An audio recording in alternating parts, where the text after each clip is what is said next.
So good evening, Commissioners, Chief Choi, Mr. Sibley, Madam Secretary,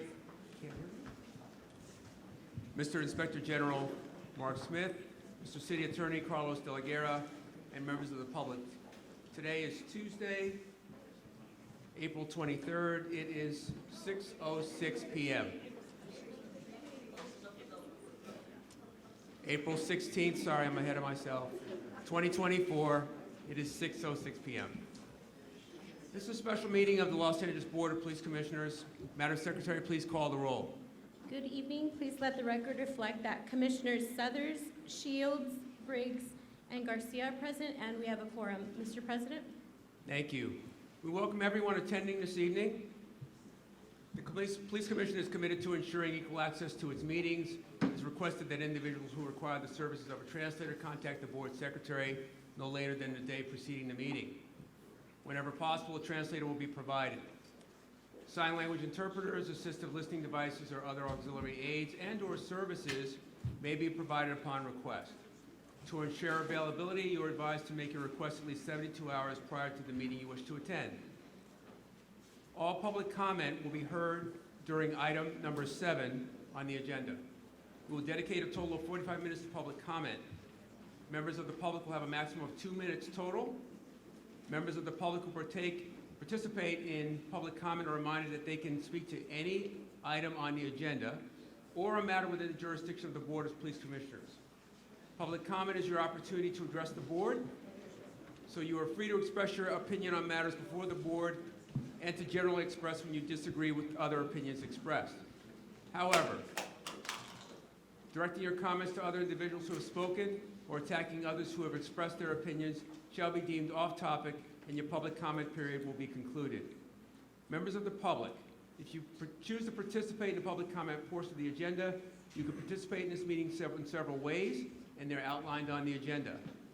Message for those attending the meeting in person.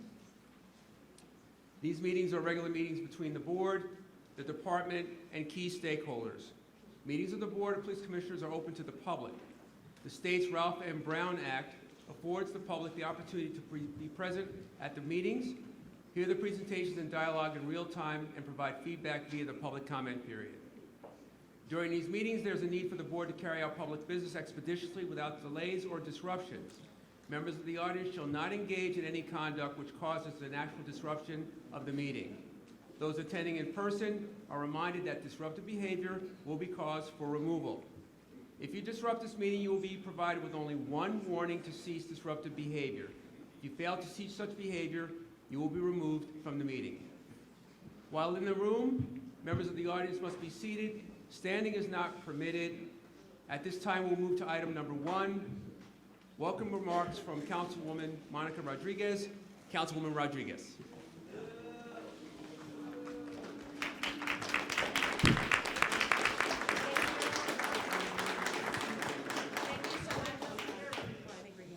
Get closer here.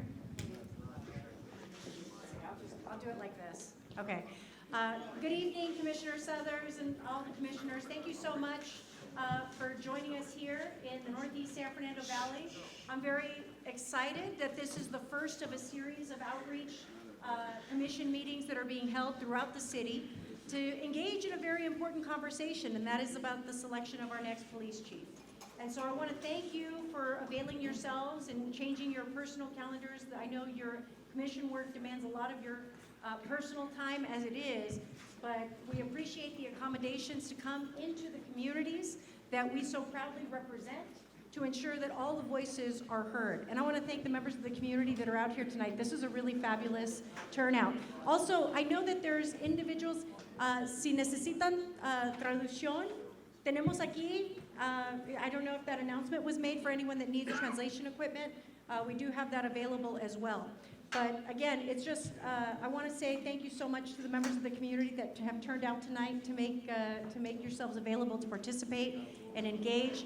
You know, it's been a huge shift to re-engage in in-person meetings after being kind of out of commission, if you will, for a few years and being on Zoom. It's nice to have everyone back in person. So I want to thank you all for being here tonight. for participating in this conversation. And again, to the men and women that so honorably serve our community of the Los Angeles Police Department, from Mission Division and Foothill that are here, and I'm sure there might be others probably from Devonshire and other areas.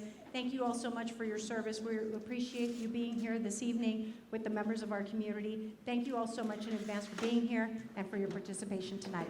Thank you.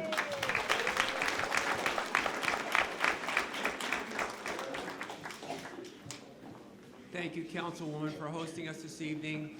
With that, I'd like to ask my fellow commissioners if they would provide a brief personal introduction, and I'll start with Vice President Shields. Hi, everyone. Can you hear me? Yes. Wonderful. Thank you all so much. I'm Vice President of the Commission, Rasha Gurgis Shields, and I've been on the Commission a year now, along with Dr. Southers, and so happy to be here. And really, we have our weekly meetings at the Commission. That most of them are held at the headquarters, but it's so nice to also go out in the community, not only for the Commission meetings, but also for other community events. And so we really want to hear directly from you all about, what the department is doing right, what the department is doing wrong, what you would like to see in the next police chief. And really, driving down here today, it kind of reminded me of the episode of Entourage of like how far the valley is and how hot it is today. But it also, and I was just coming from one other part of the valley, but it just reminds us of how large, when we talk about the city of Los Angeles, is how large it is, how diverse it is, how there are so many different communities, and how there are different needs within every community. And so we really are here to hear directly from you all about what your specific needs are. And that can vary from one division to another, from one side of the street to another. And so that's why I think it's really important for us to be really within the communities and hear directly from you all. So just so proud to be here, and thank you again, Dr. Southers, for setting this up and having our commission meetings rotate throughout the city. Thank you, Vice President Shields. I'll go to Commissioner Briggs. Thank you, President Southers. My name is William Briggs. I've been on the commission since December 2020, and it's been a privilege and an honor. I did not come from a background in law enforcement, so I had no knowledge what they did other than the fact that my brother happened to be in the LAPD. But we didn't discuss that. But what I did do, however, to learn what folks in the LAPD did and do for us, is I went around to all the divisions. And what I learned, I should have known, is that there are a dedicated group of men and women who put their lives on the line for all of us citizens every single day, that they put on that uniform and go out there. And I want to thank them because they do a job that is, for the most part, unthanked by a large part of the community, but they are well deserved of all of our gratitude and our thanks. I also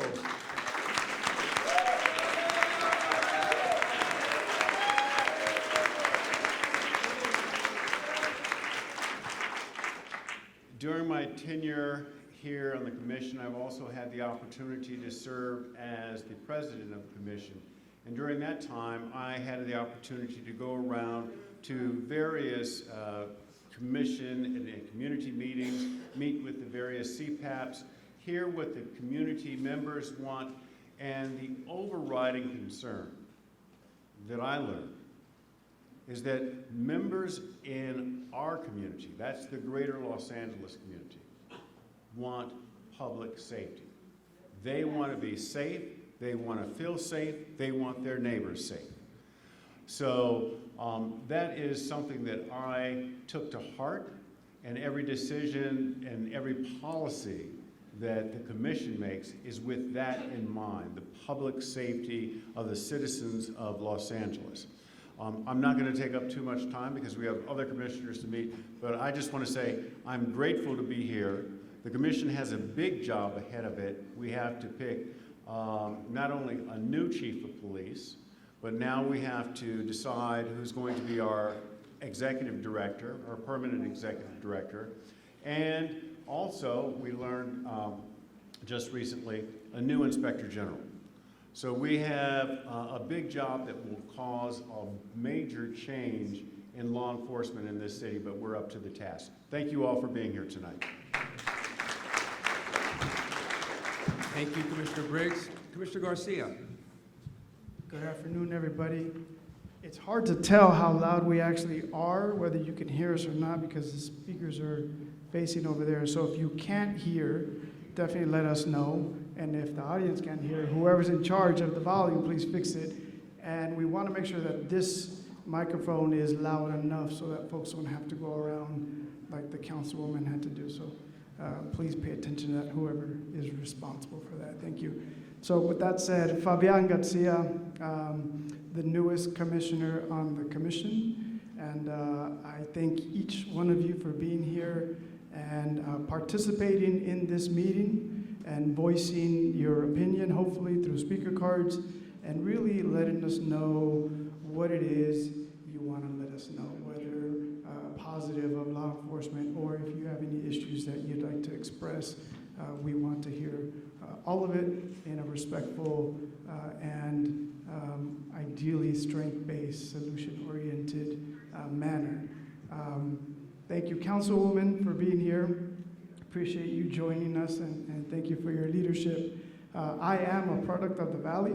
I grew up in Sylmar, and in a ranch in Sylmar on the road here, we were talking about what it was like 30, 40 years ago. So I love the Valley, and I understand its dynamics, both on the community side, on the law enforcement side, and very much in particular, the gangs and the way violence sort of flows in our communities at times. I've had many years to work with law enforcement.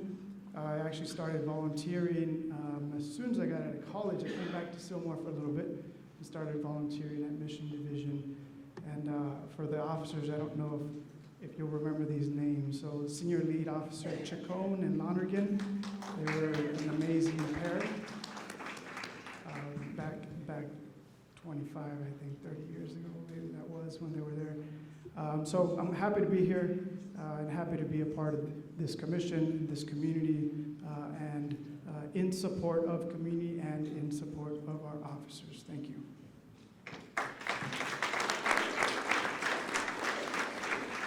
Thank you, Commissioner Garcia. I'll be very brief. Again, thank you all for coming this evening. I'm Earl Suthers. I'm the president of the Board of Police Commissioners, and Commissioner Briggs left enormously big shoes to fill. I'm doing my best here. It really is an honor to be on this commission. I never thought I would be a commissioner. I've followed the commission for many years. I've been indirectly attached to the LAPD for over 40 years. I'm a veteran of 3 law enforcement agencies and never imagined being on the commission. I've known the mayor for quite some time, and I got a call one evening asking if I would be appointed to the commission, if you would consider that, and I said, you had me at hello. And so here I am, and this will be the first meeting that we've had outside of the police administration building where we'll get to actually talk to the community about our selection. And this will probably be the most incredible, the most important decision we make as a commission during my take. May I speak, please?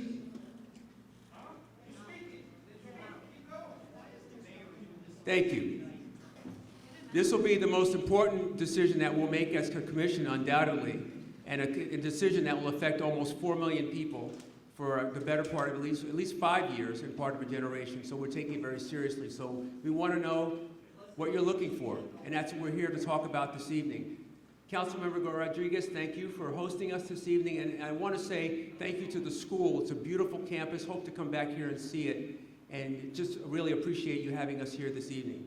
With that, I'd like to go ahead and move to agenda item number 3, report of the Chief of Police, Chief Choi. Good evening, everybody, and thank you for being here. It's great to see a packed room and community involvement. This means a lot to all of us, so thank you for being here. Councilwoman Rodriguez, thank you for hosting us and having us here and being here tonight. It means a lot. So good evening, Commissioner President Suthers, Vice President Shields, Commissioners, Inspector General Smith, City Attorney De La Guerra, and Mr. Sibley. I'm just going to start my comments tonight.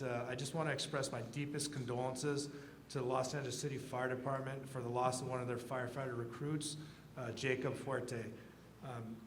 This tragic incident serves as a stark reminder of the risk that first responders take each day in the line of duty. We really should remember that. Fuerte was on his way to the academy. When he stopped, he was involved in a traffic collision. He stopped to assist the other driver. It was on the 101 freeway. Tragically, as he exited his vehicle, he was struck by another motorist and he was killed. Our hearts go out to the family, friends, and colleagues of Jacob Fuerte during this incredibly difficult time. We mourn the loss of a dedicated individual who was committed to protecting and serving others in this community. Thank you for indulging me in that. I'll just start my comments now by saying that for this past week, we've had no categorical use of force incidents or officer-involved shootings. That's 2 weeks in a row, and I'm thankful for that. So significant events. On March 28th, 2024, a male caller contacted the National Suicide Hotline and made alarming statements about bombing the Trans-Latina Coalition business and setting it on fire. Additionally, he threatened to attack the gay Pride Parade scheduled for this coming June. This call was recorded. This person promptly reported it to the LAPD, and we started our investigation. Our Major Crimes Division took charge of the investigation and utilized various investigative techniques to identify the caller as Henry Nolkemper, a male resident of Los Angeles. On April 11th, officers from our Metropolitan Division located and arrested this suspect. He was then questioned by detectives from our Major Crimes Division and subsequently booked into a Metropolitan Detention Center for reporting a false bomb threat. This case has been presented to the District Attorney's Office for filing consideration. Additional consideration is made for hate crime section due to the false bomb threat being accompanied by threats related to hate-motivated allegations. So I'm proud of the work that our major crimes officers have done in this particular case. This next incident I'm going to talk about really highlights the dangers of police work. So on April 13th at approximately 8 p.m., detectives from our 77th Street area were out on an auto theft burglary from motor vehicle operation. They were in the area of 71st Street and Bryanhurst Avenue to address the increase in motor vehicle thefts in that area. And while conducting the operation, a detective located a stolen Corvette, a Chevy Corvette that had previously evaded officers in a pursuit. As the detective drove through that area, he heard 2 gunshots and observed 4 individuals standing next to a parked pickup truck. Those shots were at him and his vehicle. He immediately put out a help call. 2 individuals fled in the parked truck. 2 other individuals fled on foot. Officers managed to detain the suspects in the vehicle along with a 3rd suspect found nearby. All 3 were identified as members of a Florencia 13 gang. Thankfully, the detective was unharmed, but his vehicle was struck by bullets. Detectives from our Robbery Homicide Division arrived at scene and found 2 shell casings where the suspects had been standing. Suspects were questioned and released for now, and the investigation continues. But this really highlights the work that our officers and detectives are doing every day, and how a simple motor theft from vehicle investigation can turn into a life-threatening situation. This next incident, I think many of us heard about this. So on April 13th, approximately 10:15 p.m., Los Angeles County Sheriff's Department and the Los Angeles Police Department and the CHP all received calls for assistance at an apartment complex on Via Marina and Marina del Rey. This call for service was a property retrieval between an ex-coworker and the suspect, identified as Victor Nguyen. Shortly after the deputy spoke to Nguyen, he began throwing luggage off the balcony and firing a rifle from the rooftop of the building. LASD, the Sheriff's Department, requested help, and officers from our Pacific Division swiftly responded to assist with the perimeter containment. As officers established positions around the area, they came under fire from the suspect, causing them to be pinned down in their prospective location. To safely extract the officers from the danger zone, armored vehicle resources were requested. Fortunately, Los Angeles World Airports Police, they were a short distance from the location. They responded with an armored vehicle and successfully evacuated our officers. After a tense standoff, the suspect eventually surrendered to the sheriff's authorities. Several firearms were recovered from the scene. Thankfully, no community members and no officers sustained injuries from the incident. The suspect, Victor Nguyen, was subsequently booked for attempted murder. Moving on to crime for the week. This is for the week ending April 13th, 2024. So our overall violent crime is down 0.6%. Our property crime is down 4.3%, and this is citywide numbers. And then our overall Part 1 crime is down 3.6%. Our violent crime arrests are up 0.8%. Our Part 1 crime arrests are up 7%, and our overall arrests for the same time period are up 11%. We still are struggling in a couple of violent crime areas, and that's homicides and robberies. However, I think there's some light at the end of the tunnel. Homicides have been trending down since week ending 3/16/24. So that's in the past 5 weeks, our year-to-date increases have decreased from a high of 30.8% increase. Currently now we stand at a 7.6% increase. So the number of homicides year over year that we're comparing to has trended down substantially in the last 5 weeks, and we're hopeful that this trend will continue. Also looking at our victims shot, have been trending down week over week for the past 7 weeks. And this last week, for the first time in 7 weeks, we're seeing a net decrease in our victims shot. So we started at an increase of about 14.7%, and as of this week, as of Monday, we're down 1.2% in the number of victims shot year over year. So I'm happy of that trend, and hopefully that'll continue as well. Our robbery analysis, in the past 4 weeks, all robberies have fluctuated, and they're going back and forth from about a 12.4% increase to a 9.4% increase. And robberies with a firearm have been trending down since the week ending 3/9/24. In the past 6 weeks, year-to-date increases for robberies with a firearm, so these are robberies with a firearm specifically, have decreased from 12% down to 2.5%. So I've talked about this in prior commissions. Our robberies with firearms are where we're focusing our efforts, and we've seen that decrease, again, from 12% down to 2.5%. We're hopeful that our efforts will continue to reduce these violent types of robberies. Moving on to our property crime, our burglaries. Burglaries have been trending down since week ending 3/2/24. So in the past 7 weeks, the year-to-date increases for burglaries have decreased from a 4.3% increase to a 0.2% increase. We've made substantial gains in this area.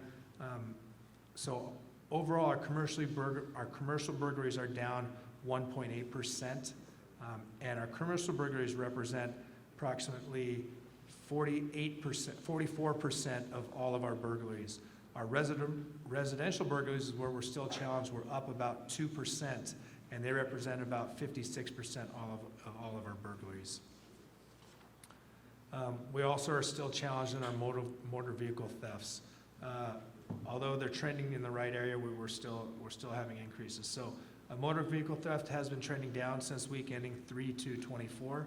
In the past 7 weeks, year-to-date increases for motor vehicle theft has decreased from a 9.6% increase to a 5% increase. We still have the same vehicle makeup that are being most stolen in the city. The first most stolen vehicle are the Kias. The second are the Chevrolets, specifically Silverados and Camaros.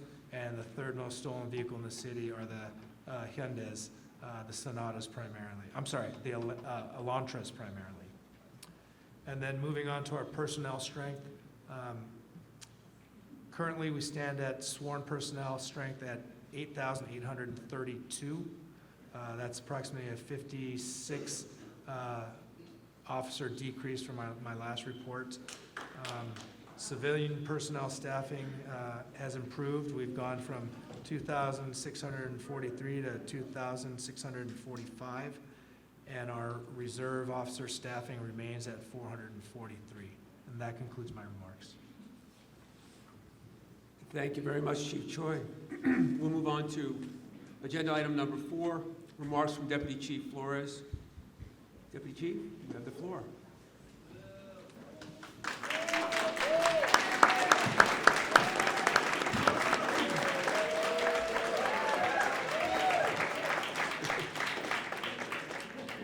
Thank you. This mic is so far, I just want to make sure, I think I might just hold it.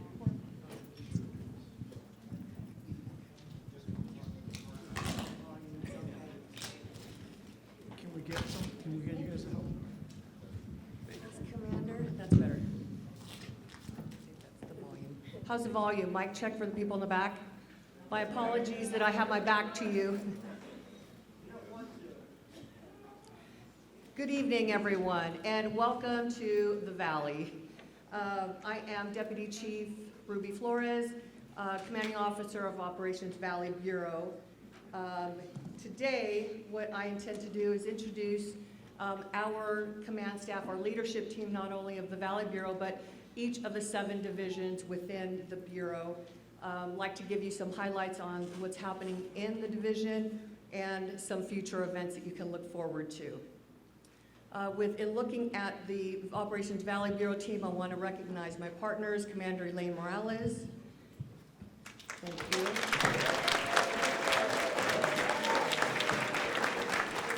Commander John Shaw.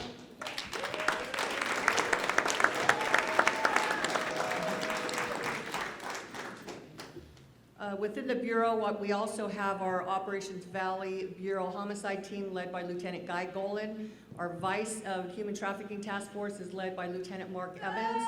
Our Community Relations Office, Sergeant Tim Scott and Bob Rothman have been extremely helpful in the community for many years.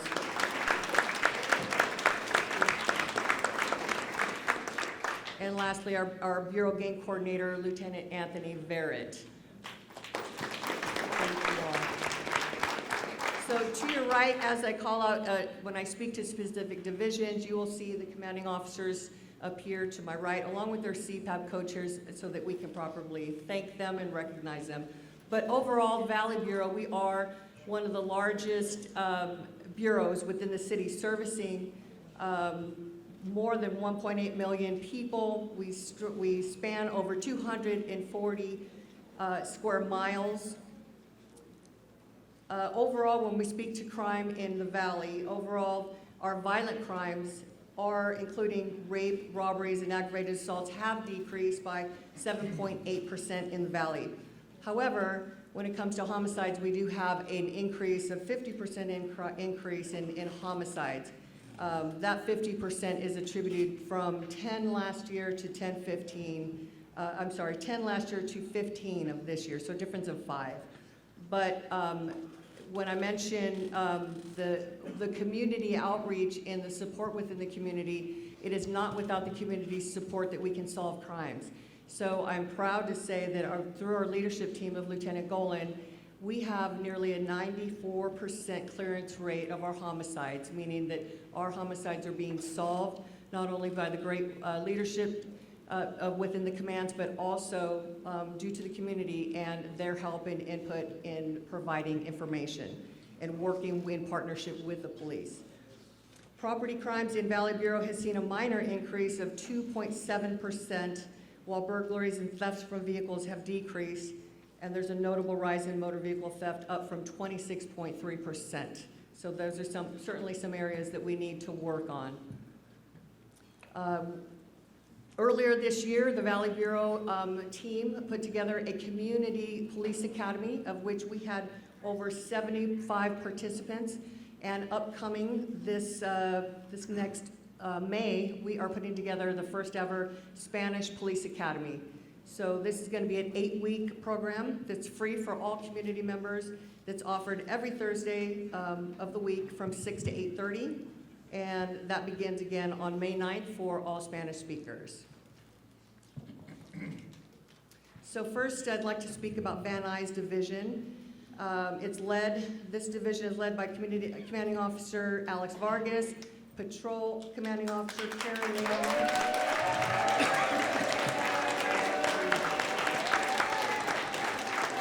Their Detective Detective Commanding Officer Laurel Friedlander, and their CPAP co-chair is Penny Meyer. Thank you for being here.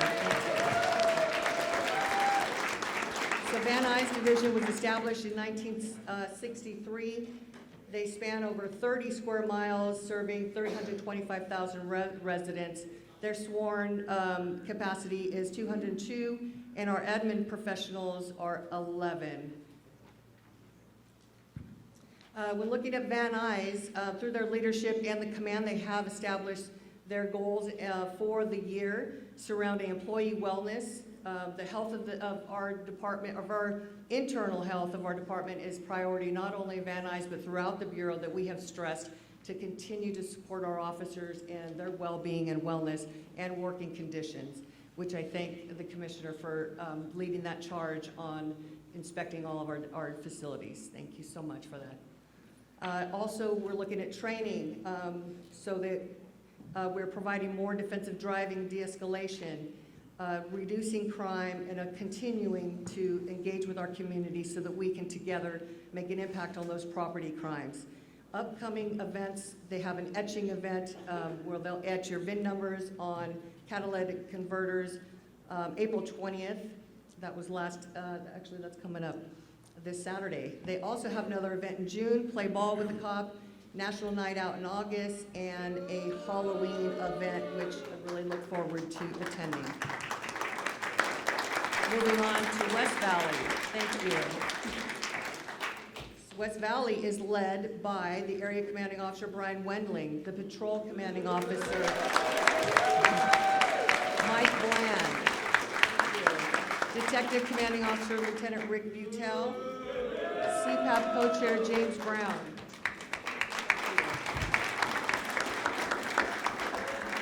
So this division spans over 33.5 square miles, almost 197,000 residents. Their communities include Encino, Lake Balboa, Mandeville Canyon, Northridge, Reseda, and Tarzana.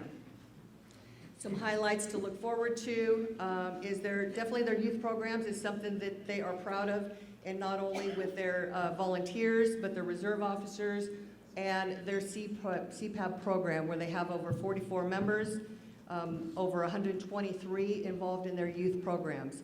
Along this last 2 weeks ago, in this last month, West Valley partnered with Topanga for a Grateful Hearts event, and this was hugely attended by community, even some actors and musicians, but it was an event to honor all first responders. It was not only with West Valley, Topanga, but our fire department. The officers cooked for the community. A lot of fundraising, a lot of fun was had that day, and it wasn't without the collaboration of both commands to make it happen. So thank you for making that happen.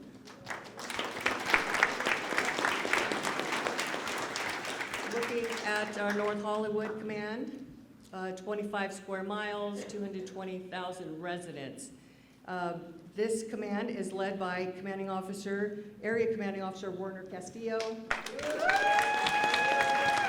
Patrol Commanding Officer Ray Lucas, who's on his much-deserved vacation, Detective CO Ryan Lee, CPAP Co-Chair Sherry Herman.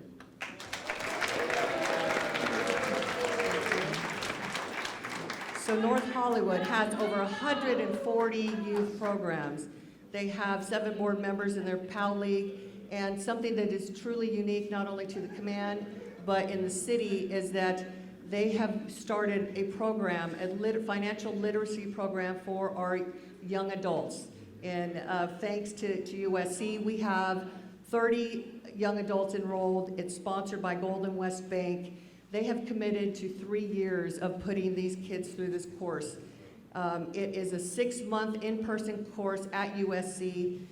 So hopefully this is something that will expand throughout the city, and the goal is to offer it to all of our cadets citywide. It is to provide financial literacy to our underserved youth. Foothill Division.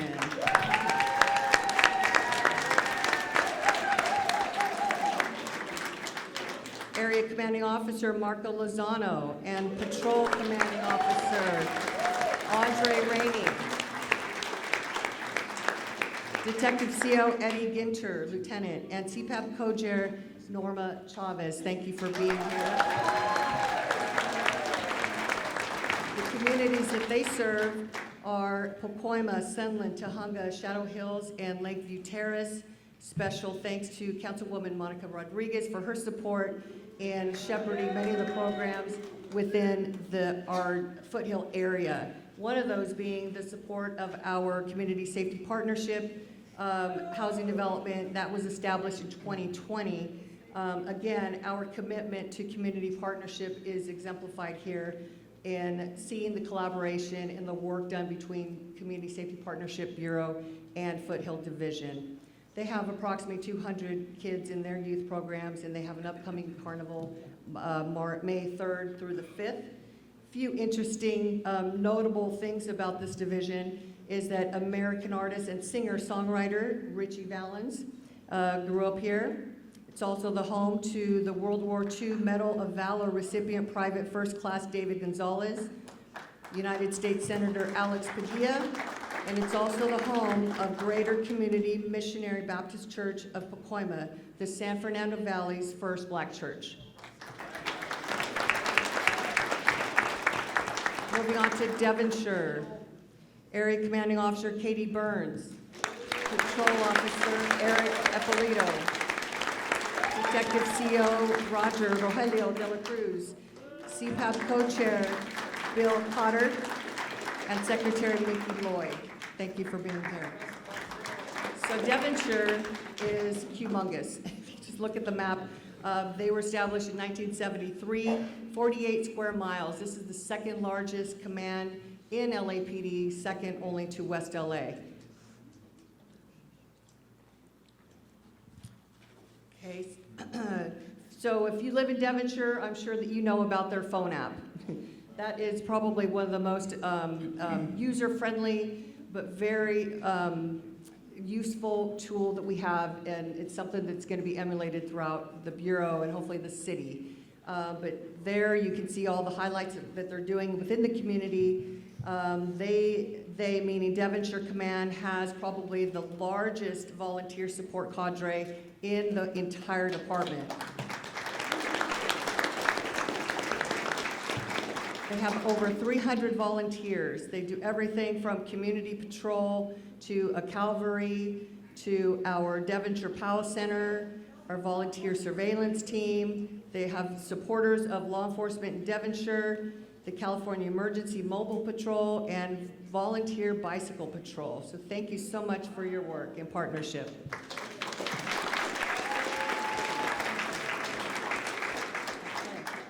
Moving on to mission is led by Area Commanding Officer James Townsend.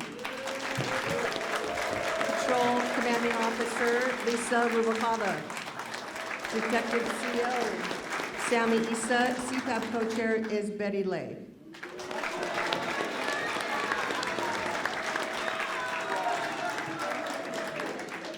Mission was established in 2005, 25 square miles.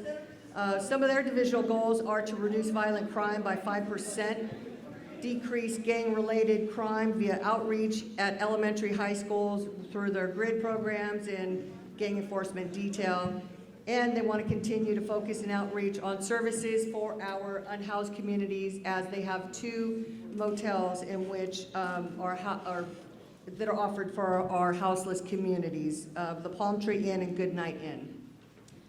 Just recently, I'm proud to say that Mission Division honored its fallen officers in the most respectable and honorable manner. They hosted a bicycle ride. It's called Ride to Remember, in honor of the 3 fallen officers from Mission Division. One officer had fallen in 2020. He passed away due to COVID. Officer Val Martinez. Officer Nick Darkus passed away due to cancer in 2023. Much of that over 100 riders, and the funds, the proceeds that is raised for this goes to the families of our fallen, but also our Los Angeles Police Foundation and our POW Center. Mission Division has the 48 active community volunteers and it has one of the largest cadet posts in the city with 149 active cadets.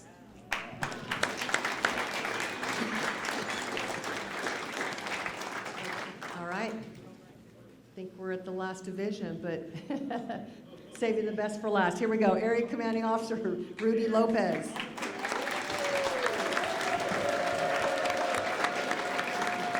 Commanding Officer Garrett Payton. Detective CO Lieutenant Doug Humphrey, CPAP Co-Chair Frank Solis. So Topanga is one of our newer stations. It was established in 2009, over 32 square miles, 210,000 residents. Some of the highlights for Topanga is, again, their community volunteers. They have over 100. They volunteer with their CPAB and community patrol and around the station. They have approximately 190 youth in their programs, which includes our cadet program, our junior cadets, our PALS wrestling program. Their goals continue to expand. They want to continue to expand all youth programs and expand their CPAB volunteership also. They're home to the Topanga Mall and the Village, which is approximately where 250,000 people visit the mall weekly. It's also home to the new Los Angeles Ram training facility for the NFL that's due to open in the fall of 2024. Upcoming events they have for our youth, a wrestling tournament, another carnival fundraiser for our PALS program, a Memorial Park parade, which is May 27th, and the 4th of July extravaganza at Warner Center Park. And that is your Operations Valley Bureau, and I'm very proud to lead this team, as evident by the hard work that they do. Thank you.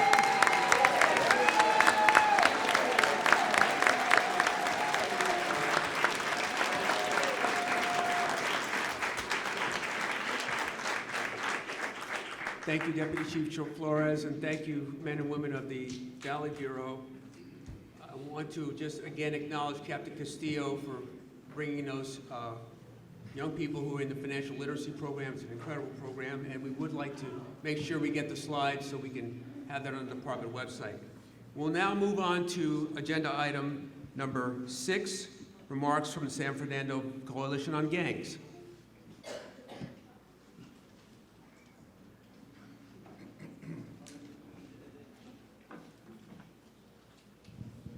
It's a real privilege for us to be here. My name is Bobby Arias. Grew up here, 70 years in the Valley. I'm 6th generation Angelino, getting ready to be a great granddad just next month. Which speaks to why we're here. The most important resource that we have in this country is our children. Anything we can do to promote children, we need to be about doing it. So 30 years ago, we came together, the nonprofits within the Valley, and we decided that how could we be peacemakers in the streets and not be peacemakers in the boardroom? And so we met with LAPD and established the San Fernando Coalition on Gangs. We've been around for over 30 years. We meet every first Thursday of the month at the Yaroslawski Center on the corner of Van Nuys Boulevard and Saticoy. And let me tell you this, we got no budget. No budget. What we have is passion, passion to serve, and that's what we've been doing for over 3 decades. Now, I wanted to read the vision statement. As I call your attention, because I think pictures are worth 1,000 words, and I know we have limited time, but I'm going to read to you the method to our madness. Our mission, the San Fernando Valley Coalition on Gangs, the coalition, is a multidisciplinary partnership whose participants recognize the shared and mutual responsibility of working in collaboration and partnership to improve safety and to effect positive change by enhancing and maximizing available resources and services. We know how to make a dime a dollar. That's what it comes down to. Our vision, we want to see and help and realize a San Fernando Valley that is safe, that is strong, that's healthy, and a thriving place for children and their families, and is free of gang violence. Now, one of the things that I wanted to let you know is that it's important, and I get it, you know, I've been here a long time in the city as well. I'm here to just talk about the Valley, because I know there are parts of the city that have different experiences. But we want to extend the hand, not the fist. We want to build bridges, not burn them. And we recognize there's a role for everybody to play. So on the San Fernando Coalition on Gangs, you're going to see the universities involved, practitioners involved, the GRID program, the federal, city, and county programs involved. And these good people here show up every month, the first Thursday of the month, from the PD area divisions, and we share information. It doesn't matter if we agree to disagree. What we agree on is preserving a safe, better quality of life for the residents that we're blessed to serve. Nearly 2 million people in the Valley, I might add. So I brought with me some people to talk about what they're involved in, what their experience has been. The first is a professor from Cal State University at Northridge, Xiomara Flores Holguin. She worked for 30 years with DCFS. She's now a professor at Cal State Northridge, and they're members of the coalition as well. The three people talking will be Xiomara Flores, professor at Cal State Northridge, Albert Melena, who's a substance abuse prevention specialist. We have a COVID crisis, and not only a COVID crisis, we have an opioid crisis, and he educates me pretty much every month as he does the Coalition on Gangs. And finally, Pastor Rudy Trujillo, because the faith-based community needs to be part of this dynamic as well. So without further ado, Xiomara Flores Holguin. Buenas noches, good evening. I am Xiomara Flores Holguin, and bienvenidos, welcome, and Chief, happy to have you here. These relationships matter. I was born and raised in Rampart's division. I thought I had left my heart in Rampart, but the Valley has it now. And I'm so grateful to each and every officer, detective, the command staff, because as a social worker, we can't do our job without law enforcement. I spent 36 years at the Department of Children and Family Services.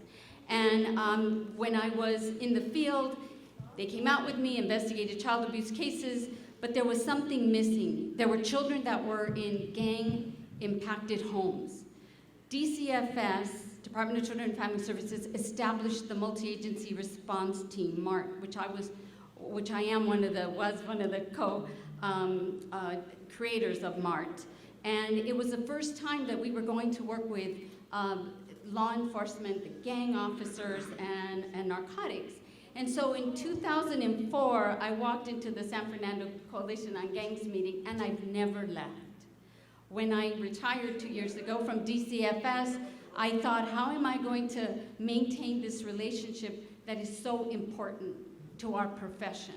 So as a professor at CSUN in the Department of Social Work, where I've been for actually 7 years, and I teach the practicum class, and my hope and goal is to, again, introduce this relationship with law enforcement that sometimes gets muddied by many other voices that have never worked with law enforcement, but yet they want to control the narrative. So all to say that we now have, I did graduate from USC. We had 3 universities when I graduated. We have 8 now. So the goal is to bring together 2 professions that are so critical to the community, social work and law enforcement, where there's a demand and we need to work together. So thank you, and I look forward again to this partnership because I'm not going to leave this relationship. Thank you. Good afternoon, and welcome to the Valley. My name is Albert Melena. I've been part of the coalition for quite some time now. And it's important to understand that the San Fernando Valley Coalition on Gangs really provides a space where we can talk about both public health and public safety. And I'll tell you, when talking about this opioid crisis, we hear in the news about fentanyl, our kids are dying every day. So we all want the same thing. So to create a space where we can talk about public health and public safety, and as Bobby mentioned, we don't always agree, but what we do agree on is that we all want safe and healthy communities, and we all have to work together. Sometimes we're not going to always agree in terms of our approaches, but we'll be able to work that out, and it's a space for dialogue, planning, and really to create a safe space for all of our children, everybody in the San Fernando Valley. And the coalition has been dedicated, and that really is the foundation of our work. Creating safe spaces for everybody in the San Fernando Valley. I wish it was bigger, but it really is, I believe, a model for community-police relationships across the country. So I'm fortunate to be part of this group, and believe me, I grew up in neighborhoods where our relationships with law enforcement weren't always the best, but when we interact together in dialogue, change can happen. So, thank you. Pastor Rudy Trujillo will speak now. One of the things I think is important, Dr. Southers, that we say is these relationships don't fall from the sky. We've been at this 30 years. And I'd be less than candid if I said it hasn't been harmonious. We're not singing Kumbaya all the time. But what I can tell you is rarely when we disagree is it mean-spirited, and rarely is it personal. Because this is about improving the quality of life of our total community. So without further ado, let me bring on Pastor Rudy Trujillo. Hello, commissioners, and thank you for this opportunity as being part of the GAIN Coalition. Our faith-based component is very critical. And I just want to give a little backdrop on why it's so important. I'm one of those guys that back in 1972, at the age of 16, tried to end my life. By that age, I had already been being arrested, dropping out of school, hanging out in the wrong spaces, and developing bad habits. As we fast forward, my experience was, the reality was having a transformation of faith that came through our belief. I'm going to say it, in Jesus Christ, that absolutely transformed, revolutionized my life personally, and put me on a righteous path.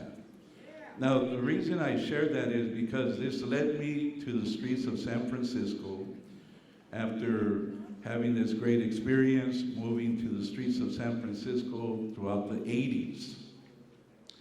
Under at the time, Dianne Feinstein, the mayor there, but the experience that we gained, the impact of having faith-based component at the street levels is so critical, because we realized that there in the Mission District, it was powerful to see youth that were high risk, drug use, gang involvement, rejection, facing all kinds of dilemmas within their life, and to offer them a lifeline that was faith-based. So I'd like to fast forward and bring it down to the Valley. Throughout the 80s, we learned a valuable lesson on how critical it is to have a faith-based component piece. We know this much: Victory Outreach is probably one of the leading premier churches, organizations that understands on how to work with those that are experiencing severe trials in their life.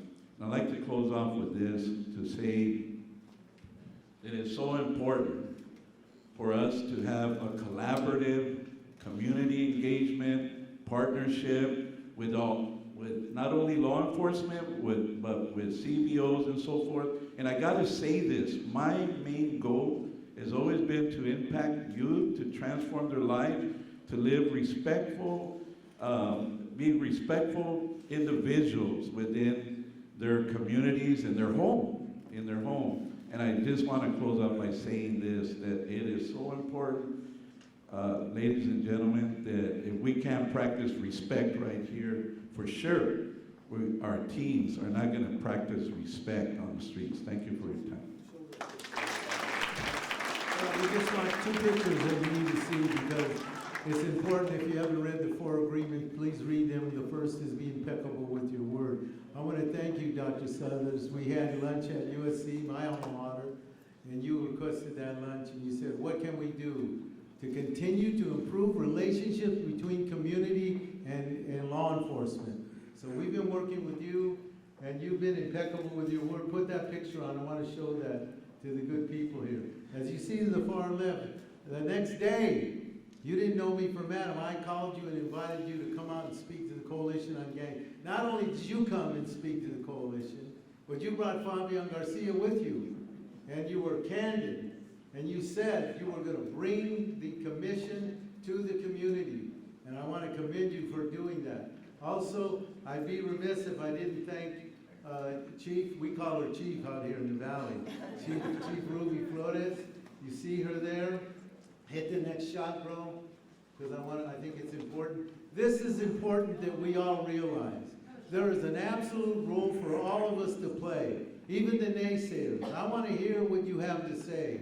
You may direct us down productive avenues that we haven't thought about, but it's about prevention, intervention, and law enforcement. It's our valley, and as Wilbur Stargent once said, how can we lose with what we use? Thank you.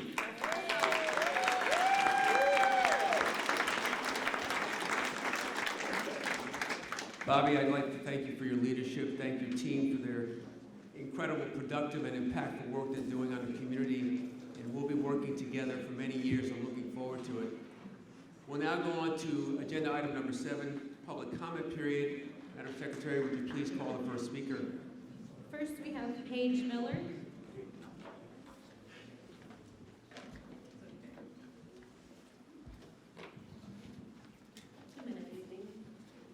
I'm a community policing and senior lead officer advocate and facilitator of many years. The community members know who answers our calls during the morning. It is our officers and no one else. So we law-abiding citizens and businesses of LA have had enough. Enough of the criminals treated like victims, enough of political leaders voting to defund the police and vilify all officers, but expect their own private security details to remain. Enough of questionable nonprofits advocating social justice while fattening their own bank accounts. And enough of businesses closing because theft has become too costly. You know, when 99-cent stores leave LA, that's a new low. So what do we need from you, commissioners and chief? We need you to advocate and stand strong with other chiefs and law enforcement specialists in Riverside and San Bernardino counties to re-educate state politicians who have discarded our public safety and health. Stand against AB 50 and any other bill that handcuffs our officers from protecting us. Traffic stops are where an overwhelming amount of fentanyl and ghost guns are seized. Who does not want that? We need you to value our diverse LAPD officers and listen to their insights. And we need continued support for our divisional senior lead officers throughout the city. And by the way, the divisional senior lead officers, that's where our community policing began in LA. And lastly, folks, we need to have Animal Cruelty Task Force. Re-energized. Child, animal, every cop knows that's where it starts. Child, animal, black people.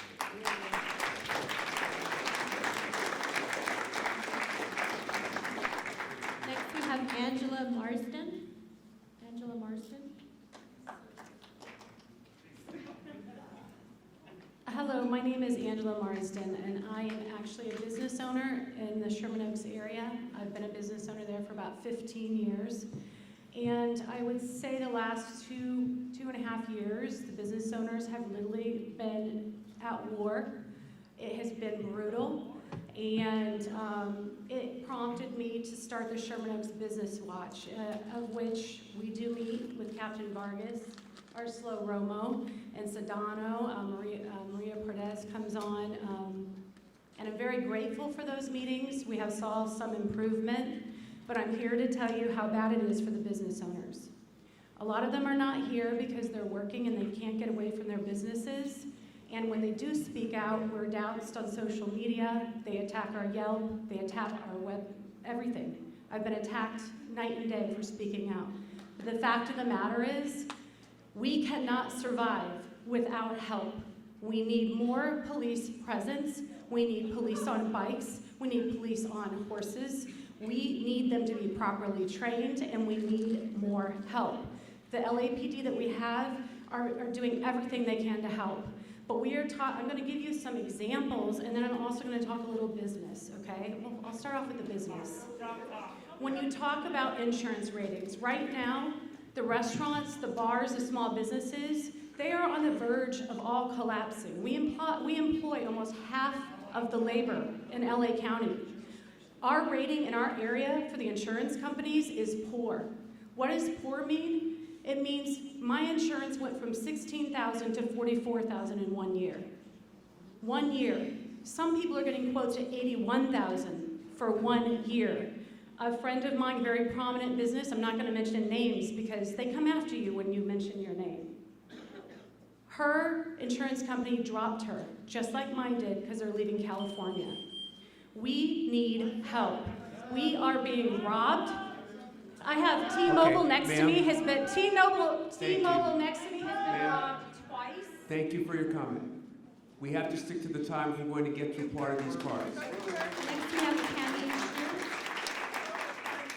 Tammy Shear.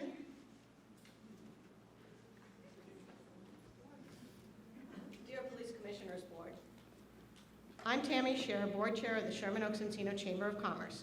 I would like to express my deep concern about the increasing challenges our local businesses are facing due to crime, homelessness, and drug addiction in our community.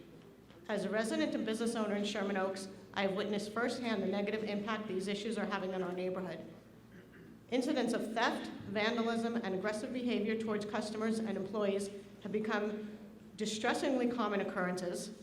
Additionally, the presence of individuals struggling with homelessness and substance abuse in and out and around our businesses not only poses safety risks, but also hampers the economic vitality of our community. Several of our local shops are keeping their doors locked during business hours. I'm requesting your assistance and support in addressing these pressing issues.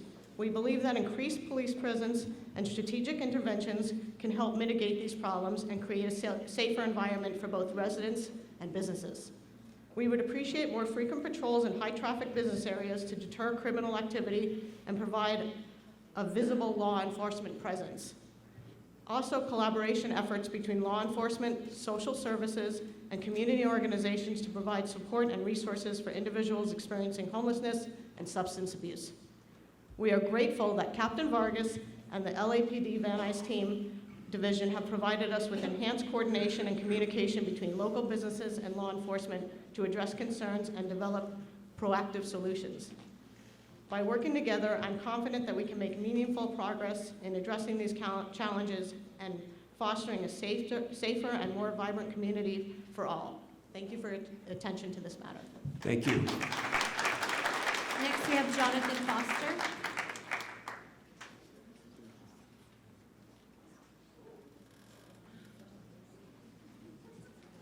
Hello, Jonathan Foster. I show up on Tuesdays a lot. Correction doesn't come where it's good, it comes where it's bad and broken, so I have to try to fix some stuff. And nothing you say here really means that much unless you can lawsuit this. It doesn't mean much, it's just a bunch of platitudes. So not turning illegals over to ICE is what supplied fentanyl. It's killed many high school kids here. Were killed by the LAPD that doesn't turn over people to ICE, like the LA sheriff doesn't do the same thing. I just heard today you're doing a Spanish speaker academy. I'm wondering, where is the USA? You got sanctuary cities and state sanctuary in LA. You got 8 black families. They got 2 sons killed by drive-by shootings, gangs. It's very disgusting. The federal government's also the biggest problem. They won't round up and deport, right? So in Hawaiian Gardens, they were shooting black people. The LA County Sheriff did a 3-year sting operation. They found out about that stuff. Then around here, there's a community voice that took to the streets, yells and screams that we should not round up and deport or turn over to ICE and immigration. And this is killing people here. And one of the last ones I want to talk about is the contributor to the deaths of these children is the obviously false relationship the parent has with the child. That the child, when it finally gets away from mom and dad, it becomes a really different person at school. And they get into a hee-hee-ha-ha thing, and then the kid with the drugs shows up, and they do a little transaction. I've heard they get this from an uncle, a brother, or an older person, and then they do the transaction, and then kid takes the pill and dies. because the LAPD will not also comply with the federal government. You're partly the killer, the LAPD. Thank you. Next, we have Andrew Greitner, followed by John Manning.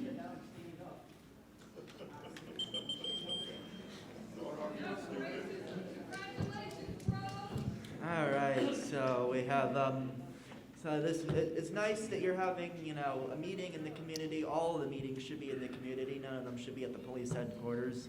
That said, it seems like it's really difficult for the community to actually participate in this meeting. You chose to hold this at a place at the most worst designed place possible. I mean, no offense to the school, really, but I mean, it's just, you have no signage, no like actual, people, anyone that's not a cop directing people to this meeting. We have to sit through an hour of you patting yourselves on the back at a meeting that's supposed to be the citizens' voice in police affairs. Why are we even mentioning any cops in this citizens? It should be all civilians that we're hearing from in this meeting.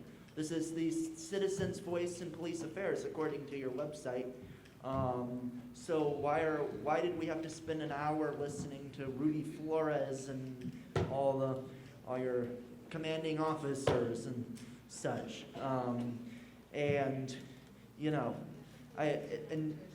You never listen. You're just putting on a show of the public input. If you go to the police commission, meetings at the police headquarters, they cut off public comment after 45 minutes. But of course, you're limiting public input even at this one too, because normally you have a call-in option where people can call in and provide public comment if they aren't able to come out here. And for some reason, this meeting doesn't have a call-in option. But it's just corruption. The LAPD's, shooting people like all the time. They've already shot like 9 people this year. And let's dedicate a little bit of time to talk about the president of this police commission, Errol Suthers. So Errol. Time is up. Thank you. John Manning, followed by Megan Wiley. My name's John Manning, and thank you for letting me speak. I would implore the police commission to take it into the city government and get more police support. And I want to thank the police for doing everything that they do, because they do a great job. Thank you. Thank you. Next, we have Megan Wiley, followed by Matios Kadan.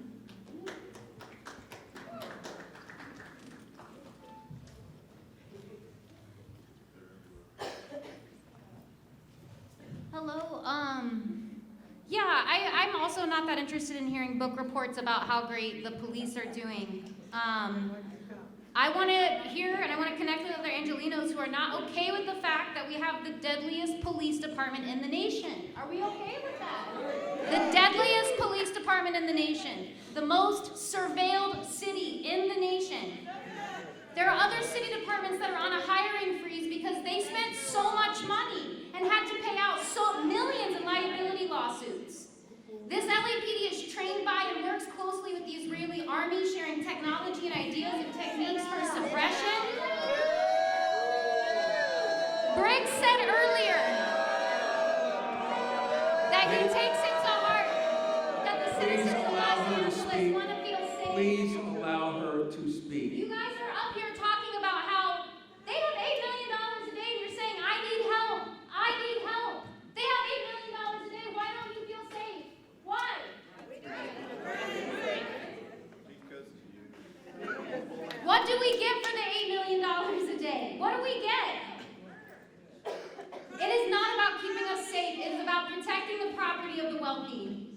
I've attended these meetings regularly for a little over the year, and the things I have heard at these meetings scare the shit out of me, and they disgust me.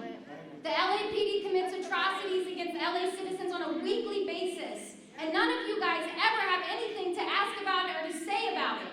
In just the past year, your officers are found guilty of child molestation, statutory rape, regular rape, domestic assault, stalking, and that's just what they're actually convicted of. That doesn't have anything to do with the stuff they just do on a regular basis. If you are interested in real accountability and if you actually up to Black Lives Matter LA and Stop LAPD Spying have been organizing for years. Your time is up. Thank you very much.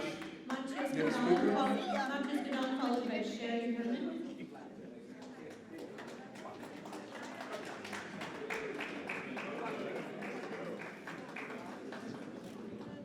My name is Montes Quidano with the Stop LAPD Spying Coalition. I just want to say it's really fitting that you brought the theatrics that usually take place at LAPD headquarters here to the Valley. You've padded the audience with Community Police Advisory Board members and cops. I noticed a predominantly white couple front rows or blue, right? Those are the two colors kind of presented here. And I think it's also fitting that this is taking place in a private school, a private Catholic, well-resourced school, which is a beautiful campus. I have to think about how LAUSD, poor black and brown schools don't have these resources, often because this department is extracting those resources, right?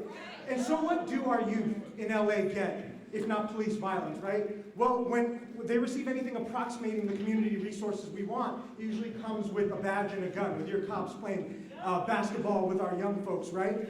And what they really get, what they often get in surveillance, right, is these, in LAUSD, the police, providing alternatives to hinder extremism program, right? The PATH program, which comes from this Department of Homeland Security framework called CVE, Countering Violent Extremism, which Dr. Errol Southers, president of this commission, knows well about, right? Your research has fueled that kind of criminalization in a program you call Homegrown Violent Extremism. And we know that it targets black and Muslim youth, and we've seen that come into play recently when you've now targeted Asna Tabassum, the USC valedictorian. I'm sorry, this is off topic. I don't believe it is. I'm talking.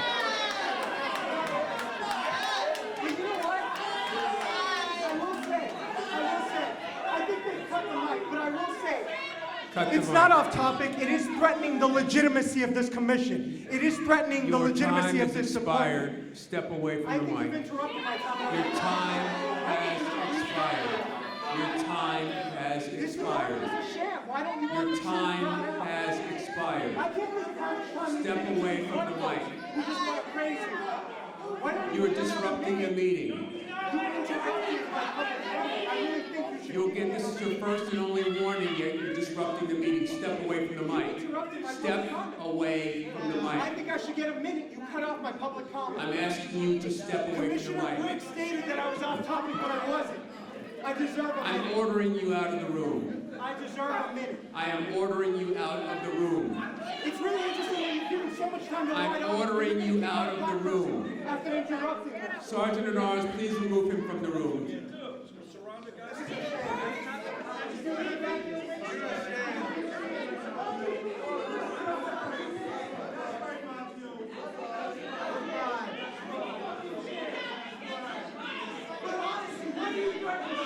Why do you feel unsafe? Because I've spoken the truth? This is what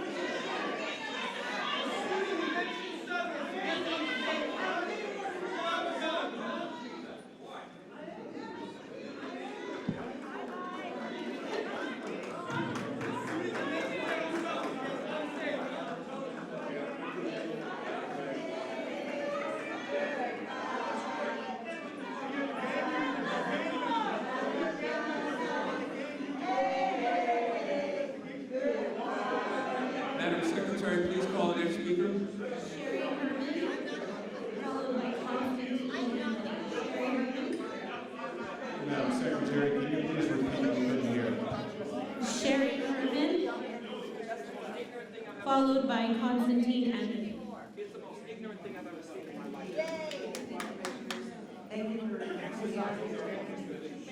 Ladies and gentlemen, would you please allow her to speak? Thank you.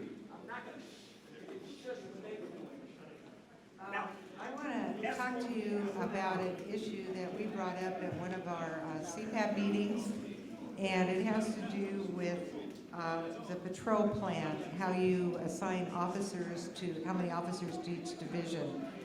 I know that it was come up in the 1990s, and we've been working with the same plan or equation or whatever, and it needs updating. It really does. I got some numbers from our crime data analysis people at North Hollywood Division. last week from April 7th through April 13th, North Hollywood responded to 1,329 calls for service. On a 4-week period from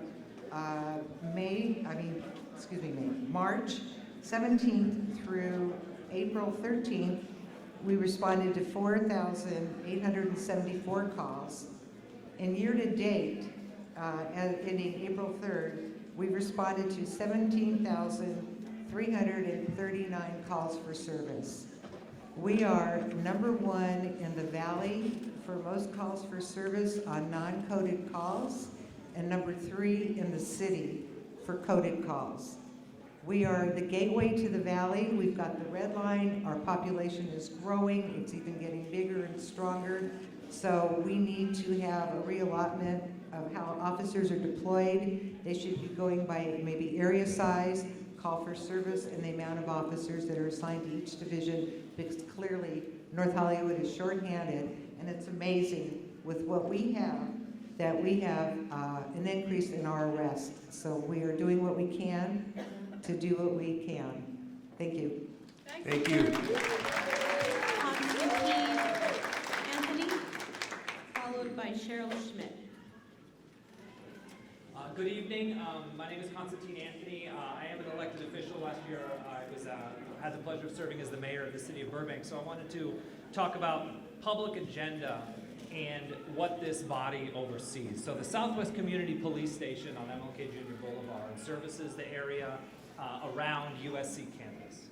And our president here, Mr. Southers, you were cited by a number of officials from USC as having a deciding factor on removing the valedictorian speech. Again, I'll this keep it on topic. My encouragement to the president, to the commission here, is to get LAPD to work with USC to create a community of safety. The number 1 cited reason for removing that individual from the valedictorian speech was safety. We cannot let our over-encumbrance of safety remove the very traditions that we expect from our institutions. This is the first time we've ever not had a valedictorian speak at USC. So I came down here today. This is not to something just, that's within the power of the police commission. And all I'm saying Sir, is, you're off topic. You've been told you're off topic twice. If you don't move to a different topic, your public comment period will be terminated. I'll move to a Different topic. I'll talk You about have the 43 seconds. The Southwest Community Police Station. I encourage this body to look into what is happening on MLK Boulevard in that station and the surrounding area, to please look at the safety measures that either haven't been implemented or could be possibly implemented in connection with local schools in that area, other universities. We need to be able to create a community of safety so that people feel free to speak their mind and continue with the traditions that they feel is important. Thank you for your time. Thank you. Cheryl Schmidt, followed by Mark Dutton. Hi, my name is Cheryl Schmidt. I'm on the San Lintahunga Neighborhood Council as the public safety representative, just for identification purposes. I'm also a volunteer for LAPD and on CPAB for Foothill. Please don't judge me because of the color of my skin. Yes, I'm white, but I'm a mom. I joined LAPD as a volunteer and got involved because I saw what was happening in our city 3.5 years ago, just complete mayhem. And as a mom, it's like, what can I do? These are the little things I could do. The pendulum has swung so far this way, including the commission and the former chief of police, decisions that you guys made. You contributed to that pendulum swinging. How can we swing it back? I don't have the answers. You guys have to have the answers. We have almost 2,000 short officers. When we call 911, it takes 3 minutes for somebody to pick up, and then they might transfer you to non-emergency, which is 45 minutes to an hour. That is unacceptable. We need help. The Foothill officers are great, but there's just not enough of them. We need more resources. So one suggestion I have for you, Chief Choi, is a very simple one. Just like Chief Moore banned the blue line flag from one comment that morning, and that night he made that directive, can you listen to my voice? Can you reinstate the blue line flag? Today. It's an easy decision. It's a simple thing you can do. Is it for us, or is it for each and every officer? officer there, and it really is a thin blue line between complete anarchy, our kids' safety, okay? We need safety. It's a thin blue line. Please support them. And when you're deciding about the next chief of police, do not play identity politics. Don't choose them because of the color of their skin, or because they're a woman instead of a man. Just choose the best person for the job. We need your help. Please, please, and I pray for each one of you, and the Bible says, woe to those who call evil good and good evil, and that's what we're seeing every single day. We need your help.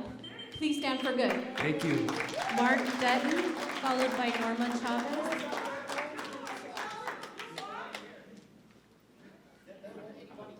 Hello. Before I say what I'm going to say, it's interesting to me how people always mention how many defensive shootings LAPD officers have to participate in, and neglect to mention the 327 murders in 2023. So, you guys do a great job. Thank you for everything you do. Good evening, commissioners. Your presence here is appreciated.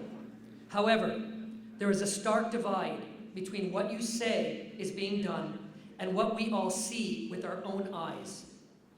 Our LAPD go out every day, risking their lives to uphold the law that our city council and mayor refuse to enforce. Excuse after excuse, failed policy after failed policy, make us, the law-abiding, hard-working public, feel like we are being gaslit. Nonsensical, radical left policies continue to dismantle our city, divide her people, and obfuscate long-established rule of law.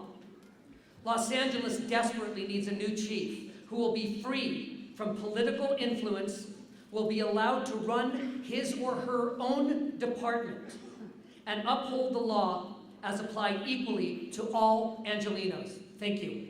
Thank you. Norma Chavez, followed by the Reverend James Thomas.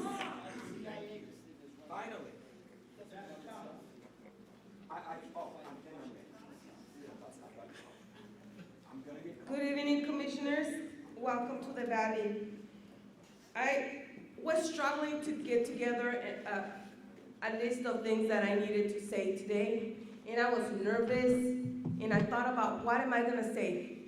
And our captain, Marco Lozano, said, you just speak from your heart. You tell the truth, and you come and tell them what the community tells you. And that's exactly what I'm planning on doing. My community is not afraid of the police. My community wants more officers patrolling our areas.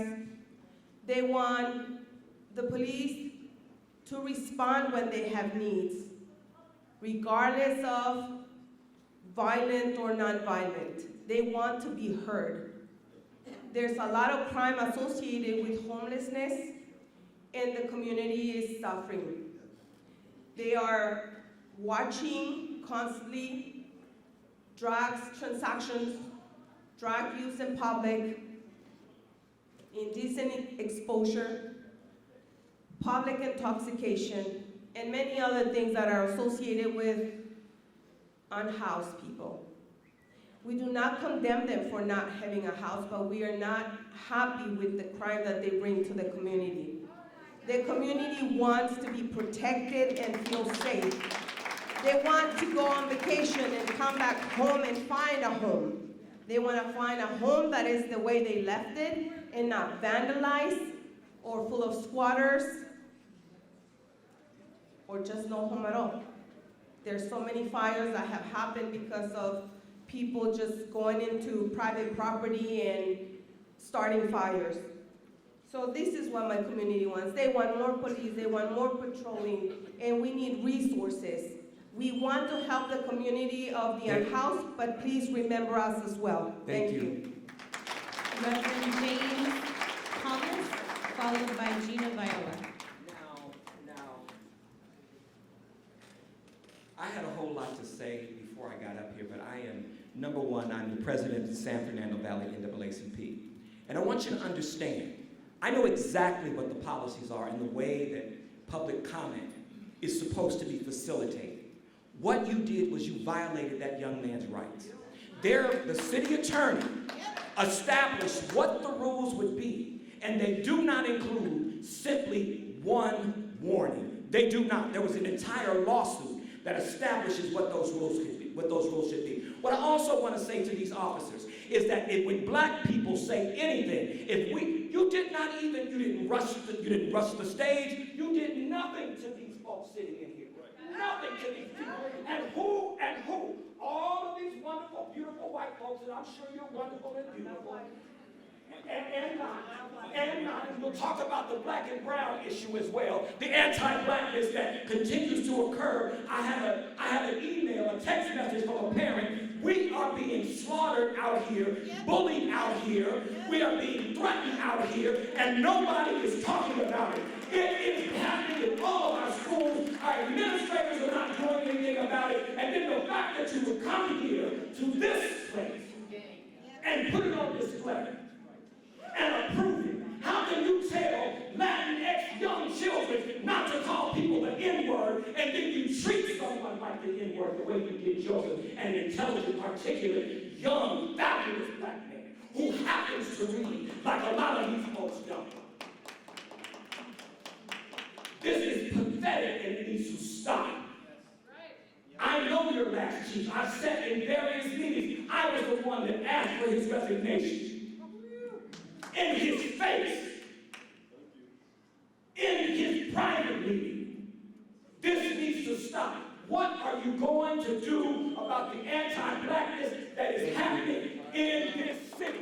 What are you going to do? I need somebody who is not black to admit and to talk about the anti-blackness.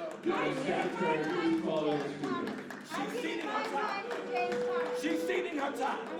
I need someone in the San Fernando Valley.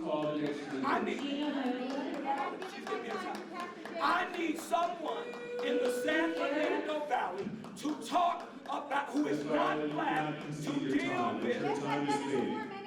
They always do that. Reverend, we appreciate your comments. Please concede the microphone to Gino Marlowe. Thank you very much. She's getting so that's not a rule. That's improper here. So that's not a rule anymore. I've done it before. That's not a rule anymore. Is that no longer a rule? Is that no longer a rule? Okay, sir, go ahead and proceed. Thank you. What I'm asking is this.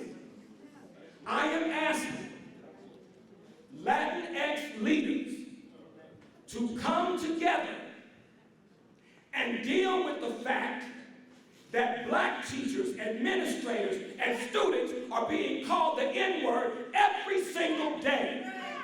A teacher decided that she was going to quit because a student called her an N-word black bee. And he was not even suspended. He was not even suspended. And so what I need to understand, and this is not just simply an issue that's occurring in schools. It's occurring right in this community here. Black folks should have been afraid to come over here. Maybe that's why we didn't show up. Maybe that's why we didn't show up. They are, and I'm not saying every Latinx person, because I got some colleagues. I also am a professor. And I teach at Cal State Northridge, and I'm trying to figure out how you got 8 universities participating in a project when the students of all of these universities have wanted the police off their campus. So there's some kind of disconnect. But what I'm saying is, when is somebody going to deal with anti-blackness? I have not heard anyone but a black person talk about anti-blackness except the CLS department at Cal State LA, when those proud Latinx intelligent professors stood up and said, and I quote, "Let's not act like this is the first time that we're hearing about anti-blackness. We need to decolonize our own home." Thank you very much. Tiff Guerra, followed by Susan Collins. Tiff Guerra.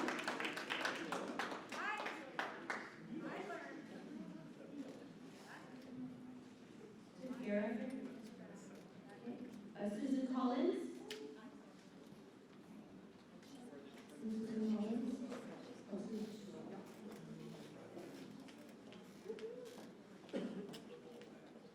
Hi, I'm Susan Collins, and that's going to be a really tough act to follow, and I promise I'm not going to scream anywhere near that loud, but here goes. First, I just want to congratulate our first Latina Deputy Chief, Ruby Flores. Congratulations. I'd also like to thank Captain Vargas and all the officers of the Van Nuys Division for your hard work and efforts to reduce crime and bring a sense of unity to our community. I'd also like to express my appreciation to all the members of law enforcement who I personally witnessed provide assistance to people who are rude, hostile, confrontational, and ironically, they're usually the first to call for service. You provided them with assistance as though they were just as deserving as others who were kind and appreciative. I want to mirror the comments of the other speakers who have also had enough of politicians who have given in to the voices that are loud and use intimidation tactics to silence the voices of reason and who are in the majority. The social experiment is a hideous failure, and our city and state is in crisis as a result. The vast majority, myself and the vast majority of people in Los Angeles are grateful for your service, and we're hopeful you'll be successful in increasing your recruitment numbers and be allowed to protect and serve the hardworking, law-abiding residents of this wonderful city. Surveil more, arrest more, prosecute more, enforce the laws, and keep our communities safe. I want to thank you for your service. May God bless you and keep you safe. And to my anti-Zionist friends back there, Am Yisrael Chai. Thank you. Thank you. Next, we have William Good. William Good, followed by Jason Reed.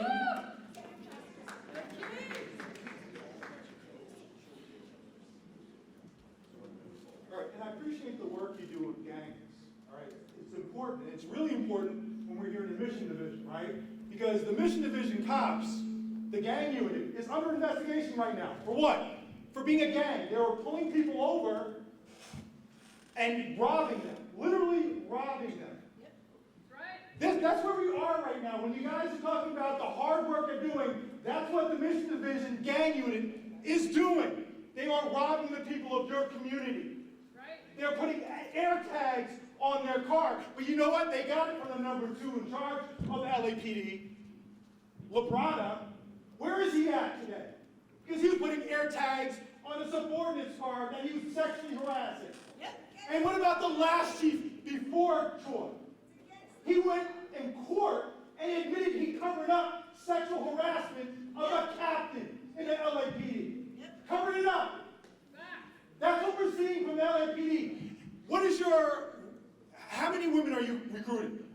I think 20% are. Why? Because there's sexual harassment everywhere in the LAPD.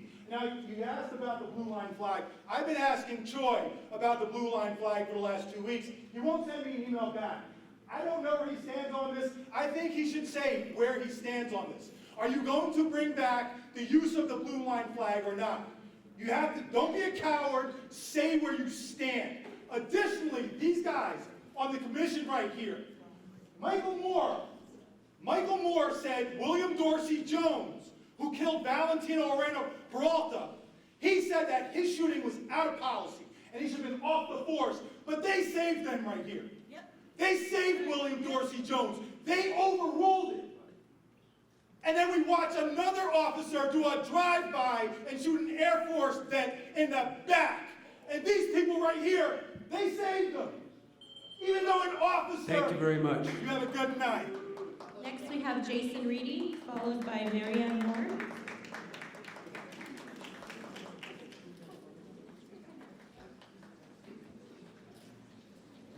Your officers just fucking escalated a whole situation outside. Baba Kili is arrested for no goddamn reason. Your officers came up and immediately escalated the situation, telling Machios, who had spoke here, that he was going to be arrested for trespassing, even though they didn't have that fucking right.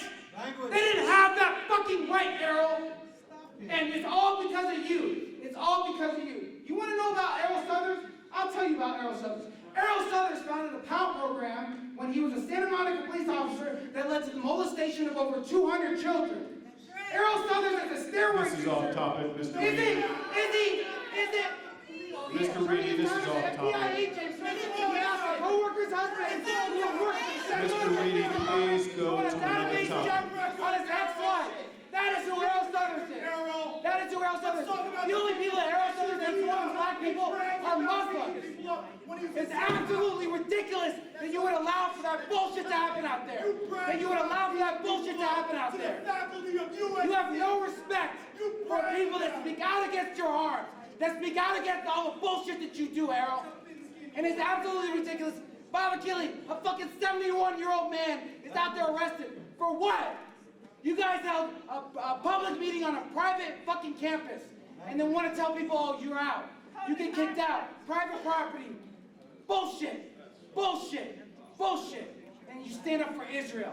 Palestine. You don't fucking talk about Palestine. You don't talk about the genocide that's going on in Palestine. This is off topic, You don't talk about Mr. Reedy. 15,000 Mr. Reedy, this is off topic. This is your last 15,000 warning. children. I leave out my mic on.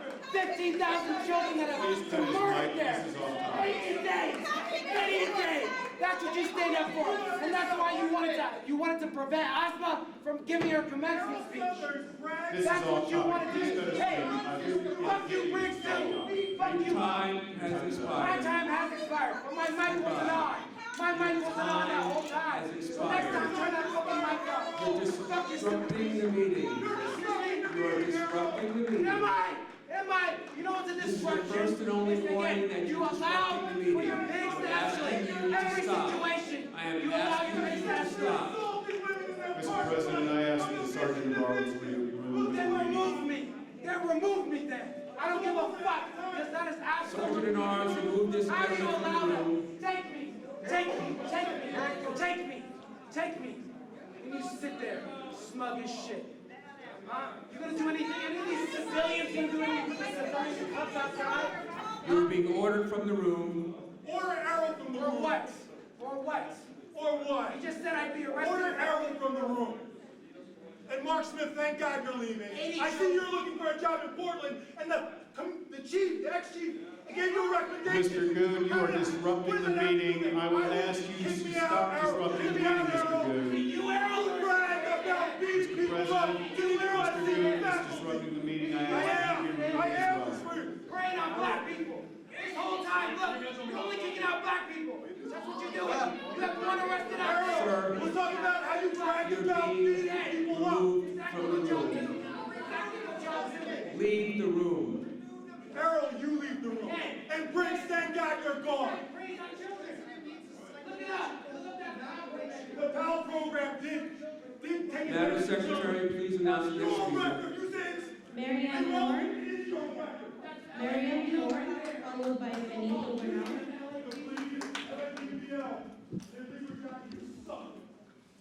Hi, I'm Mary Moore.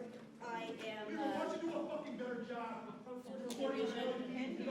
Sorry, ma'am, hold on, please. You're the absolute laziest reporter report. I'm sorry, go ahead. Can you hear me now? Okay. Yes. I'm Mary Moore. I am a board member at Sun Valley Area Neighborhood Council. Mike.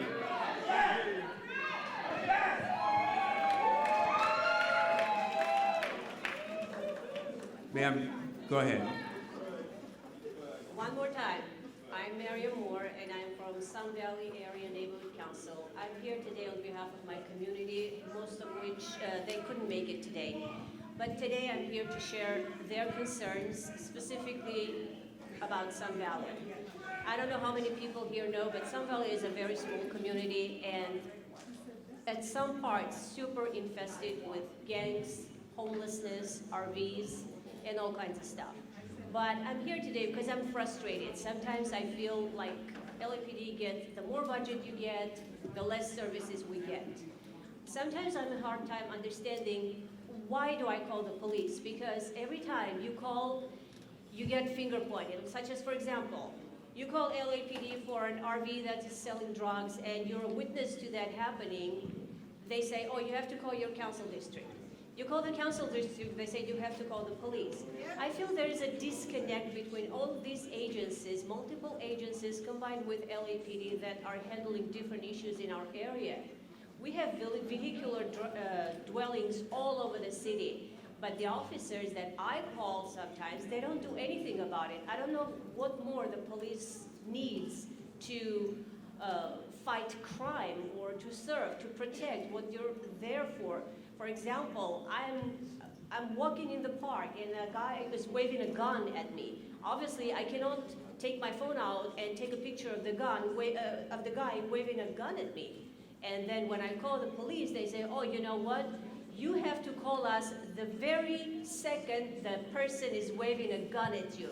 Meaning, you are simply waiting for a crime to happen, for a murder to happen, for something bad, tragedy to happen for you to show up. I'm just trying to understand how do we go about this. Okay. Thank you. Thank you. Benito Bernal, followed by Catherine Tattershaw. Benito Bernal. Good evening, Commissioner and community, and especially our men and women in blue. I applaud you. I thank you 100% for the services that you do. I come before you as a father of 6 children, born and raised in the city of Los Angeles and raised in the community of Pacoima. I am a father, a family member, a relative, and a neighbor of many men and women in blue who I am proud to say are my friends and my colleagues. So I want to just back up a little bit because there were some questions that were asked here today, and I want to bring this to your attention. My family, I'm the youngest of 10. For the past 40 years, we have used sports as a means to keep kids out of gangs and away from drugs. We train them to compete at the highest level, to compete in front of D1 and D2 schools. That way they can get a ride into college. Many of them, we ask them to come back to our communities to serve either in the schools, in law enforcement, or in the fire department. Here's what we're talking about. Excuse me, sir. He's talking about youth programs. Please allow him to speak. Sir, go ahead. The reason why I want to share this with you is because there has been some concerns that have been risen. Why are we having such a low interest in more recruits for the LAPD? This is what our young men and women are telling us. It's because of the policies that have been passed by our state legislators. It is the policies and the restrictions by even our own mayor that are not allowing our officers to do their job. So what I am asking of each and every one of you, when you're going to choose that next chief, please don't make it about race, because the Hispanic community is watching closely. The Hispanic community, along with Bishop Juan Carlos Mendez, who many of you know, we are organizing right now to have a meeting with each and every one of you to address the next chief of the city of Los Angeles. So I want to thank you for your time, and the men and women in blue, I want to applaud you and thank you again. We appreciate it. Thank you very much. God bless you. Catherine Tattershaw, followed by S.D. Chandler. Catherine Tattersfield, thank you very much. I'm a lifelong resident of the San Fernando Valley, and I'd just like to uplift the fact that you have only kicked black people out of this meeting. There have been 3 black people that you all removed from this meeting. It's a largely white audience. That says a lot about your values and who you really are. But that's not why I came here tonight. I came here to talk about you all were parading every valley precinct up here. Let's talk about Topanga Division. Let's talk about the fact that Topanga Division was conspiring last year to mass arrest people experiencing homelessness in West Hills, and there was never a shred of accountability for the officers' actions. There was a public meeting a lot like this, where officers made contradictory statements saying that the actions of those officers had nothing to do with the council office in District 12, but they said that there's never a sweep without coordination with the council office. That doesn't make sense. Those things are not, they don't coincide, right? If one can't happen without the other, there had to be coordination between Council District 12 office and the officers at Topanga Division that plan to mass arrest people experiencing homelessness. The public wants accountability for your officers. That's why you have us here. We are here for accountability. We see none of it in this city, and that has to end. That's why we're going to abolish the police, so that we have accountability, we have community, and we don't have black people kicked out of public meetings. Thank you very much. Thank you. Next speaker, please. Chandler, followed by Snow McDonough.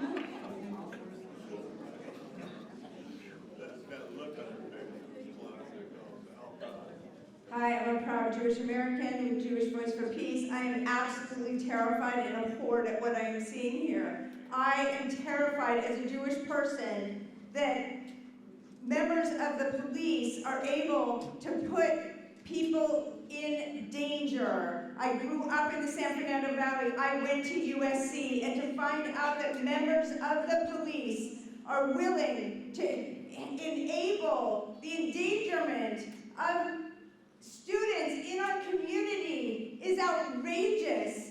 That they're listening to an organization that purports to be fighting anti-Semitism and disinformation, but is spreading anti-Muslim hatred, anti-Palestinian bias.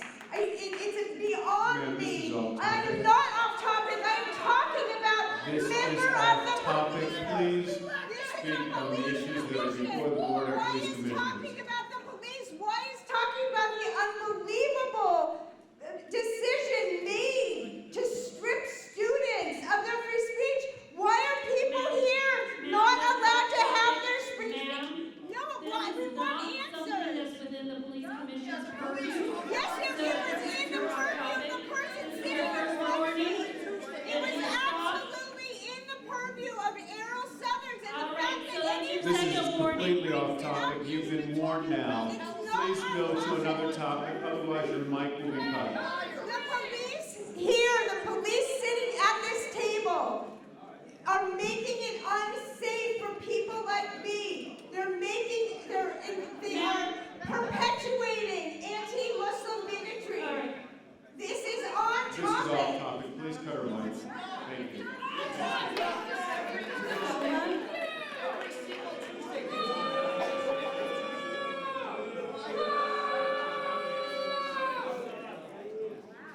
Who's the next speaker?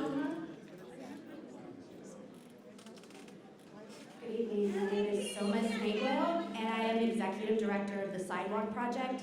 We are a lived experience harm reduction organization that works directly on the street with unhoused people. And the subject that I want to talk about, I'm going to put aside for just one moment, because I also need to underline the words of the people who spoke before me. And you might notice that I'm a little sweaty. It's because I've been running around outside filming police officers that are your police officers trying to arrest and intimidate and suppress black men. We'll see what happens if I go over time or off topic. So I'm actually going to be reading from a report by USC Gould, the School of Law, from their Human Rights Clinic, and it is called The Over-Policing of Sex Trafficking and How U.S. Law Enforcement Should Reform Operations. And the reason I'm bringing up this subject is because operations have increased in Los Angeles, and they continue to fail and harm not only sex workers, but also survivors. And I am speaking today as both. I'll be reading to you.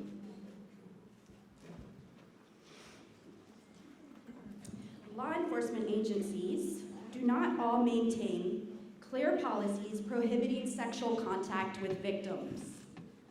Interviewees report secondhand accounts of law enforcement sexually abusing victims, both during operations and while off duty. One state prosecutor reports that sexual abuse of victims by law enforcement is definitely something that survivors share with me on a regular basis. Comments from local officers suggest that even when officers do not engage in sex with victims, they believe they can. For example, one local officer believes that sending a picture of his penis to an underage prostitute is not illegal Thank you very much. or against the rules. Your time has expired. Other states that when he goes to massage Madam Secretary, parlors please call the next undercover, speaker. He tries to keep his underwear on, but the workers strip you buck naked. They'll give you all Ma'am, your time has expired. We're going to the next speaker now. Notably, one prosecutor explained. Ma'am, you are disrupting the meeting. Please stop talking. You are disrupting the meeting. You've got your one warning now that you've disrupted the meeting. Madam Secretary, please call the next speaker.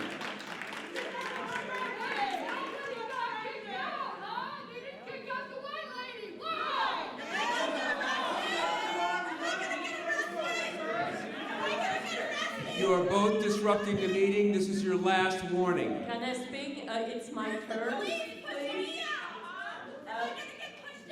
Excuse me, screaming will not get anything out there. Please, let me speak, and after you can maybe scream if you like. Okay? Well, my name is Lucy Voletsky. Right now, what I'm saying tonight, it's over my head. I was not expecting that at all. By the way, I want to thank you what you do for us, because I think all of you did forget about the 9/11. And we're running into a very crucial time right now. And I don't wish any one of you that you will be trapped one day and you will need this man. Because you know what? What you're doing tonight, instead of a conversation, Madam Secretary, can you please hold the time? Anyway. Can everyone in the back, you are disrupting the meeting. If you do not quiet and let her speak, we're almost done.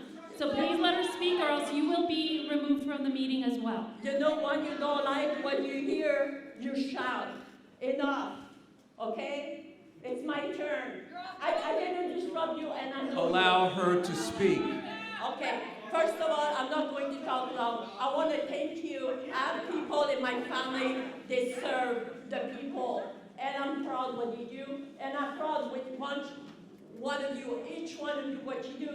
And I'm respecting you. Nobody's perfect. You're not perfect. Nobody's perfect in this room. Ma'am, in the back, you're disrupting the meeting. I'm ordering you out of the room. I'm ordering you out of the room. Sergeant at Arms, please remove her from the room. Anyway, guys, I'm ordering you out of the room. I want God bless you and pray for you to the peace. Sergeant at Arms, please remove her from the room. She knows who she is. Anyway, I want just God pray for you and bring peace in this earth because we all deserve it. Thank you.